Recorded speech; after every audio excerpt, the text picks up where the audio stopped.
Total knee replacement के बारे में हम काफ़ी बात कर चुके हैं। सर्जरी कैसे होती है, इम्प्लांट कैसा होता है, कॉम्प्लिकेशंस क्या होती हैं, फेलियर्स कब होते हैं, मिस्टेक्स क्या होती हैं। दीज ऑल वीडियोस जो मैं पहले डाल चुका हूँ। एक बड़ा कॉमन सवाल है और जिसकी वजह से पेशेंट्स डरते भी हैं, इसकी टोटल नी रिप्लेसमेंट के बाद दर्द कितना होता है। How painful is a total knee replacement. नमस्कार दोस्तों, मैं doctor Gaurav Khera, I am a knee replacement surgeon at Apollo Spectra hospital और आज हम इसी के बारे में बात करने वाले हैं। सो देखिए, of course any surgery is going to be a painful surgery, but yes हमारे पास टेक्निक्स होते हैं जिससे कि हम मैनेज करते हैं the pen after your knee replacement. Now how is the surgery done? Generally surgery को हम स्पाइनल एनेस्थीसिया में करते हैं। अगर हम दोनों घुटने बदल रहे होते हैं तो we do what is called CESA, combined epidural spinal anaesthesia. इसमें एक एक्स्ट्रा पाइप एक एपिड्यूरल स्पेस के अंदर डाली जाती है, जिससे अगर टॉप अप की जरूरत होती है मेडिसिन उसमें दी जाती है। नाउ सर्जरी जब हम कर देते हैं, इम्प्लांट जब हमारा लग जाता है तो हर एक जॉइंट का कैप्सूल होता है and we give a capsular block, जिसमें एक मेडिसिन का मिक्सचर होता है, जिसमें कि स्टेरॉइड होता है, एंटीबायोटिक होती है, कुछ नम करने की मेडिसिन होती हैं। These medicines are actually injected into the capsule.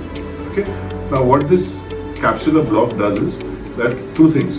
आपका पेन को कंट्रोल करेगा एंड पोस्ट ऑफ इन्फ्लामेशन को कंट्रोल करेगा एंड ऑफ कोर्स हाँ, थोड़ा ब्लीडिंग भी कम करता है क्योंकि इसमें हम ट्रांएक्समिक एसिड एक दवाई होती है वो भी मिक्स करते हैं। ये तो हो गया इंट्रा ऑपरेटिव हम क्या करते हैं। Other intra operative thing that we do to manage to reduce your pain is हमारा इंसिजन साइज छोटा होता है। Of course soft tissue handling हम कितनी कर रहे हैं उसमें भी बहुत डिपेंड करता है।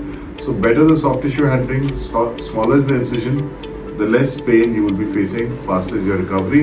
इंट्रा कैप्सूलर ब्लॉक्स जो मैं आपको बता रहा हूँ वो देते हैं। थर्ड आती है हमारी pain management team, which is very important. Pain management team क्या करती है? कैनाल ब्लॉक्स होते हैं, अडक्टर कैनाल होता है थाई में, तो उसमें से एक नर्व निकल रही होती है, तो वहाँ पे ट्यूब डाल दी जाती है जिसको एक पंप के साथ अटैच किया जाता है। This is called patient controlled analgesia.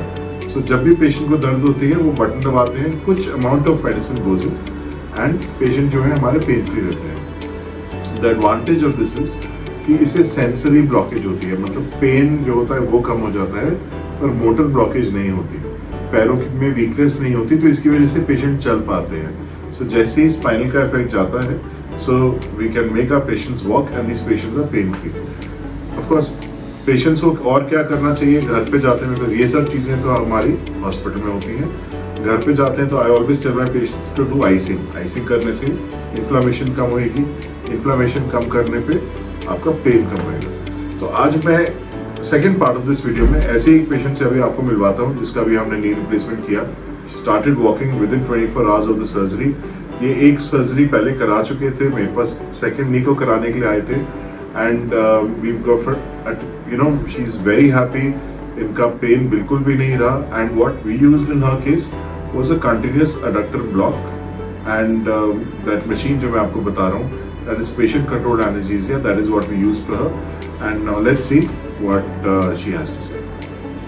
तो आज हमारे साथ जो पेशेंट है ये है मिसेस मोनिका बारबर। नाउ जैसा मैं कई बार बोलता हूँ कि सिंगल नीज का recovery is faster, safer and patients are walking very fast. तो इनका हमने राइट साइड टीकेयर किया, लेफ्ट की काफ़ी पहले करीबन 3-4 साल पहले करा चुके थे। तो राइट साइड के लिए मेरे पास आए थे जिसमें इनको पेन था and she had a deformity. तो कितने दिन हो गए आज? 19 डेज में। 19 डेज। कैसा रहा अभी तक काफ़ी एक्सपीरियंस? काफ़ी अच्छा। पेन कितना? आराम से चल भी पा रही हूँ, बहुत मामूली सी रहती है पेन। स्टेयरकेस टाइमिंग आपने कौन से डे पे करी थी? सीढ़ियाँ मैंने आपको कब चढ़ाया? हाँ, वो तो मैं हॉस्पिटल में ही थी, थर्ड डे चढ़ा दिया था। वॉकिंग आपकी हमने फर्स्ट डे कराई थी? हाँ, फर्स्ट डे आईसीयू में ही करवा दी थी आपने। फैंटास्टिक। एक बार मैं चाहूँगा कि आप बेड के ऊपर लेटेंगे एंड मैं ना कुछ मूवमेंट्स आपकी देखना चाहूँगा। ठीक है, चलिए देखिए। तो अब नी बेंड करके दिखाइए मैम मेरे को। गुड, सीधा करिए। फैंटास्टिक। पैर सीधा ऊपर उठाएंगे। वेरी गुड, नीचे लीजिए। मैं आपकी ड्रेसिंग ऊपर कर सकता हूँ? फैंटास्टिक। आप बिल्कुल सीधा करिए। So we got chain attend complete correction of the deformity. Ma'am ankle pumps